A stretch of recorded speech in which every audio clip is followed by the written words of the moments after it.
Ya kemarin memang ada dia video call untuk klarifikasi lah ya. Saya di WA oleh dia beberapa kali. Kemudian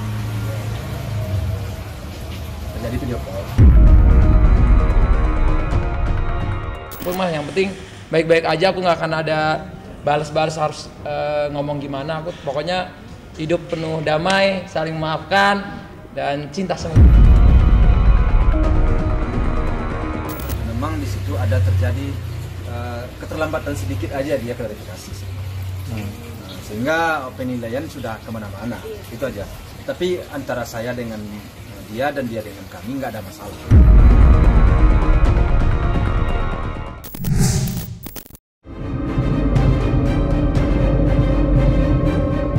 Atta Halilintar akhirnya mengambil langkah tegas guna mengakhiri spekulasi liar terkait polemiknya dengan keluarga Haji Faisal. Ia berdasarkan pengakuan Haji Faisal, suami Aurel Hermansyah itu telah meminta maaf secara langsung kepadanya lewat sambungan video call. Tidak hanya secara personal, ataupun mengucapkan permintaan maafnya kepada bapak 3 anak itu lewat unggahan media sosial. Seperti diketahui, desas-desus gesekan panas antara Atta Halilintar dengan keluarga besar Haji Faisal nampak tak henti memancing perdebatan sengit di masyarakat. Bermula dari konten Atta yang diduga menyinggung Fuji, hingga unggahannya yang dikait-kaitkan dengan almarhumah Vanessa Angel. Untungnya, benih-benih pertikaian antara dua keluarga besar itu akhirnya reda. Lantas, seperti apa penjelasan Haji Faisal selaku ayah Fuji dan mertua almarhumah Vanessa Angel terkait permintaan maaf Atta Halilintar? Serta bagaimanakah pula dukungan Tom Liwafa untuk bapak 2 anak itu?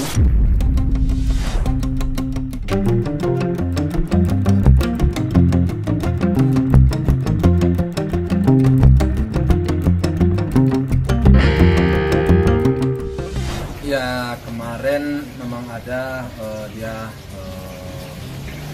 video call untuk klarifikasi lah ya. Saya di WA oleh dia beberapa kali. Kemudian terjadi video call. Di situ dia menyampaikan permohonan maafnya atas konten. Sebenarnya nggak ada niat bagi dia, menurut dia, untuk menyindir atau apa terhadap anak saya ataupun terhadap keluarga saya lah, nggak ada. Ya, cuman mungkin ya kadang-kadang saya sendiri pun juga yang ikut melihat, yang ikut membaca. Kadang kalau dihubung-hubungkan kan bisa terhubung kan. Memang di situ ada terjadi keterlambatan sedikit aja dia klarifikasi.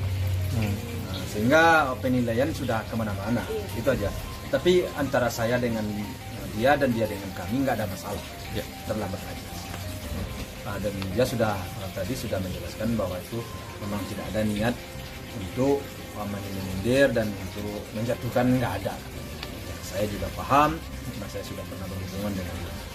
Bagi saya semua itu sudah tidak ada lagi yang menjadi polemik. Dan tidak perlulah dibesar-besarkan. Nah, clear lah. Aku cecetan, aku maaf-maafan malah kayak Mas minta maaf, oh enggak udah kelar kok Mas, karena aku memang waktu itu udah sampai semuanya udah beres gitu maksudnya. Aku mah yang penting baik-baik aja, aku nggak akan ada balas-balas harus ngomong gimana. Aku pokoknya hidup penuh damai, saling memaafkan dan cinta semuanya. Jadi Bang tuh gimana sih, tapi hubungan baik-baik aja gitu sama Bang Atta? Baik-baik aja bro. Bang Atta mendoakan Kak Vanessa di media sosial itu seperti Nggak usah digoreng-goreng ya. Bagi anak-anak tidaklah mempermasalahkan banget sebenarnya persoalan itu. Artinya bagi mereka ya sudahlah, toh dia tidak menyebut nama kita, apa benar dituduhkan kita apa enggak. Jadi anak-anak tidaklah memperpanjang-panjang masalah dari sejak awal. Cuman tentu saya selaku orang tua ya banyak sedikitnya kadang-kadang memang kurang pas saya lihat dari awal, itu aja sih. Tapi saya nggak ngomong, saya kan nggak bicara. Kalian datang pun beberapa kali kan saya bilang kan belum tentu arahnya ke keluarga saya, kan saya bilang begitu kan. Karena Ya gimana saya menilai sesuatu itu kalau dia tidak menyebut nama, alamatnya tidak ada kan. Kalau alamatnya ke saya, ke keluarga saya, baru bisa saya mengomentari. Nah ternyata tadi dia klarifikasi, klarifikasinya juga dia tidak berniat untuk menyinggung keluarga kita katanya. Itu aja sih. Dia beri saya sih ya, semuanya sudah jelas dan sudah setelah diklarifikasi sudah paham saja. Kita harus terus positif supaya masyarakatnya juga tergerak untuk positif. Kalau kita marah akan hal-hal yang negatif, nanti jadinya nggak selesai-selesai, gitu, keruh terus. Ya intinya video call-nya menyampaikan Pak Haji atas konten saya, tidak ada niat saya untuk menyindir keluarga Pak Haji, katanya istilahnya spontan saja. Tapi kalau andai kata itu menjadi pemikiran, saya mohon maaf. Itulah dia kan. Jadi saya sekali lagi minta maaf kepada Pak Haji, katanya. Saya bilang ya bagi saya sih sebenarnya tidak begitu mempermasalahkan banget dari awal sih. Karena di situ kan dia tidak menyebut nama. Cuman kalau dihubung-hubungkan bisa terhubung. Jadi menurut saya kenapa udah kemana-mana berita ini? Ya karena ada keterlambatan untuk klarifikasi. Tentu saya nggak bisa mengklarifikasi dari awal dong. Kalau tidak ada klarifikasi dari dia terhadap saya. Saya hanya bisanya menilai, membaca, dan mendengar kan gitu kan, melihat kan gitu ya. Ya bagaimana penilaian yang lain-lain ya tentu punya penilaian masing-masing setiap kita.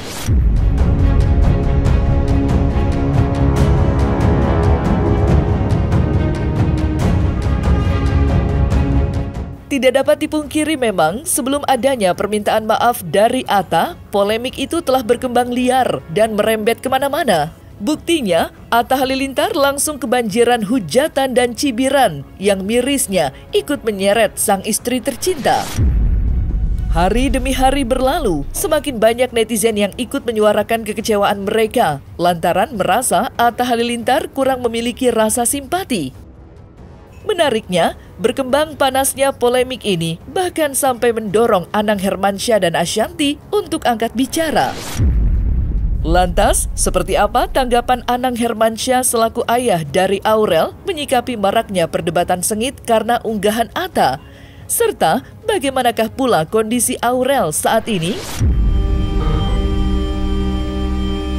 Nah itu kan urusannya Aurel sama Puji. Tapi doain aja semangat 17 Agustus jangan dibakar. Selama ini kan ngelihat bagaimana perjalanan mereka kan gak ada masalah kan. Bang Atta, gimana Bang Atta? Udah video call Bang Atta. Bang Atta. Bang Atta. Iya. Bang Atta. Udah baik kan? Tolong saya dijepit Aurel. Isi ya. Aurel. Isi ya. Aurel. Video callan Kak. Papa Ta. Papa Ta. Papa Ta. Papa Ta.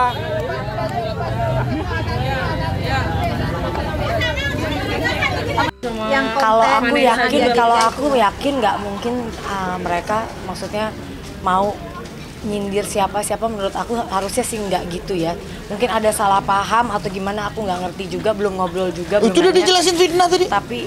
Tapi kalau menurut aku Aurel sama Abang harusnya nggak punya sikap atau sifat yang seperti itu sih menurut aku ya. Saya bukan karena aku orang tuanya.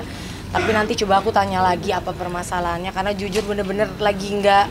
Aku cuma pernah melihat apa yang kemarin kayak tayangan postingan aku di TikTok yang udah 2 tahun yang lalu gitu ada disangkutin nama apa. Jadi sekarang tuh berita tuh kayak udah yang lama disangkut-sangkut. Yang bisa menyelesaikan masalah manusia ya Allah. Dengan kita berikhtiar gak ada lagi. Kalau kita kan mungkin kita kan hidup sekarang memang di era sosial media yang bukan terbuka lagi, udah seluas-luasnya terbuka. Jadi apapun bisa dijadikan bahan untuk ya yang suka-suka, yang enggak. Dengan haters karena Nggak apa-apa kan masyarakat kita ini kan sangat kompleks, sangat beragam. Jadi ada yang memang seneng untuk diskusi hal-hal yang kadang negatif dan kadang justru merugikan orang lain. Tapi yang saya harapkan adalah semua masyarakat Indonesia sekarang harus lebih konsumtif dalam mengkonsumsi digital literasi. Jadi biasakan untuk membaca selesai caption dengan baik, menelaah dengan baik dan harus bijaksana untuk menggunakan sosial media. Media sosial ini kan memang pada akhirnya jadi seperti sarana ya untuk seseorang berbalas komentar gitu ya, membalas perilaku, tidak secara langsung tapi melalui postingan-postingan gitu. Sayangnya memang pada akhirnya postingan ini seringkali menjadi bias artinya atau maknanya gitu, yang seringkali bisa jadi juga disalahartikan gitu. Maksud si pengirim atau penyuntingnya adalah A, bisa jadi diartikan B gitu ya. Kembali lagi karena orang punya beragam perspektif gitu berdasarkan pengalaman dan pengetahuan mereka gitu.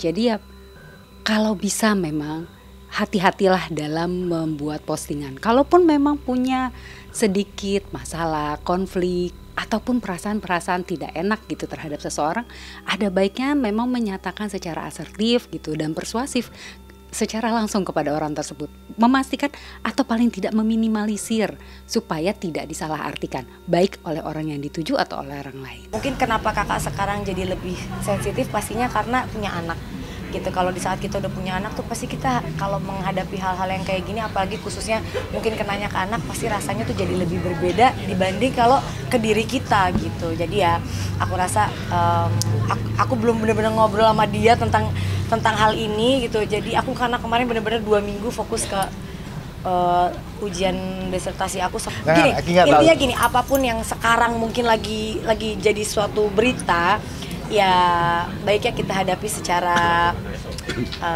dewasa dan bijaksana secara aja. Bijaksana, karena aku mudah-mudahan aku yakin keluarga intiku harusnya tidak punya sifat yang ada menyindir orang lain atau nulis-nulis status yang kayak gitu. Harusnya kita tidak seperti itu ya, yang aku yakin dari anak-anakku. Jadi kalau memang ternyata ada berita-berita lain yang seperti itu tuh jujur kita belum ngobrol sama mereka juga, karena bener-bener ketemu aja tadi kan sekilas gini. Kita juga habis pergi lama dari Jawa, jadi dari Surabaya maksudnya, jadi Jawa udah hang nih. Jadi ya doain lah, mungkin apa pokoknya didamaikan guys.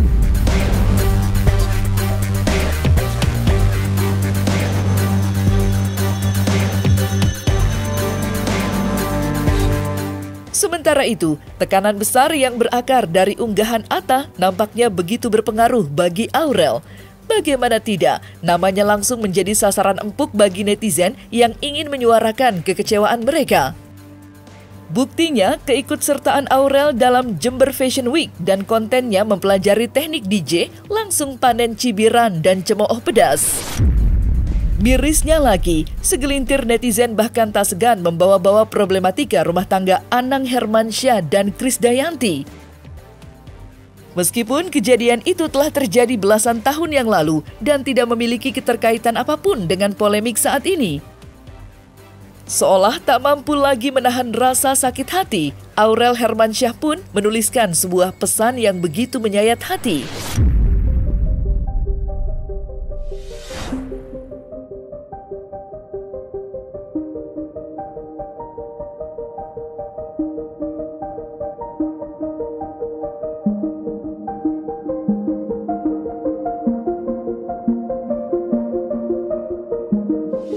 Kalau anak-anak saya sih nggak khawatir ya, karena mereka di tengah keluarga yang begitu solid untuk bisa menguatkan satu sama lain.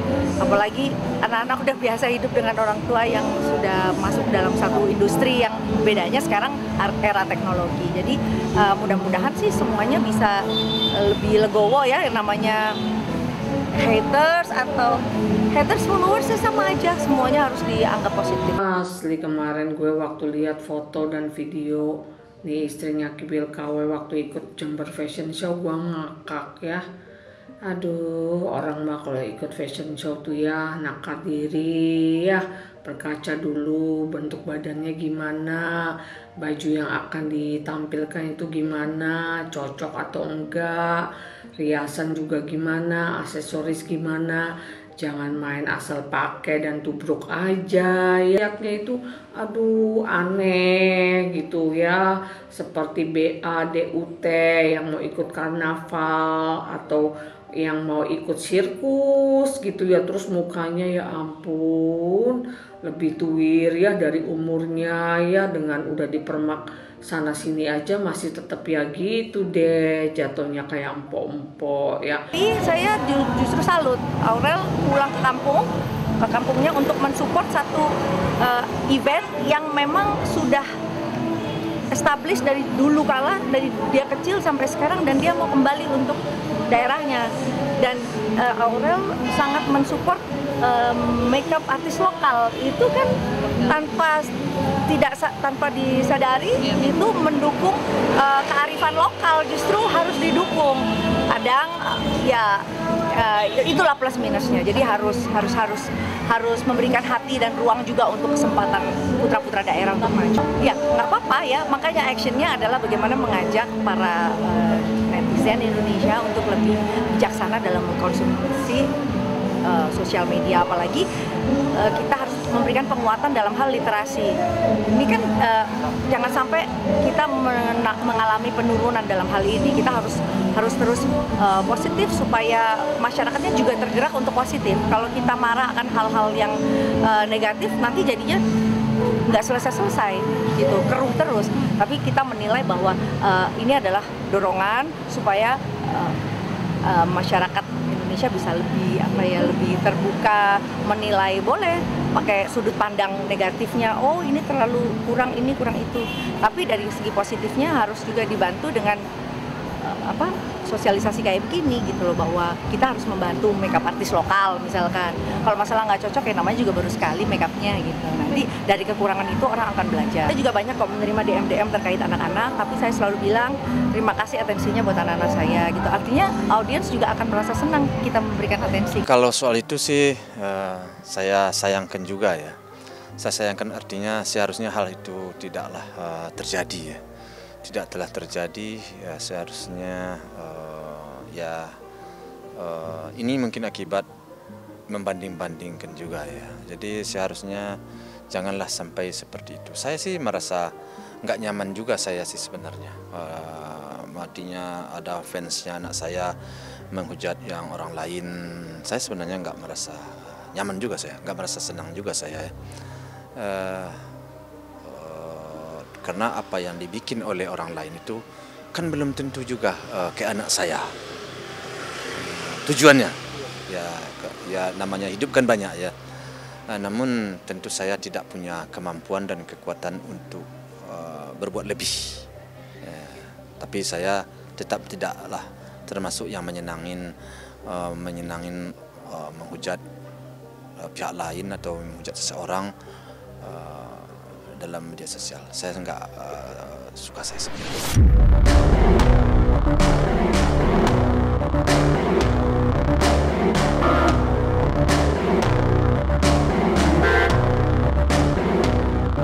Nah, selesai sudah Cumi Lovers. Saksikan terus Cumi Camp In Depth, kabar lengkap, mendalam, dan akurat dari narasumber terpercaya. Dan jangan lupa untuk like, subscribe, dan juga share channel YouTube Cumi Cumi.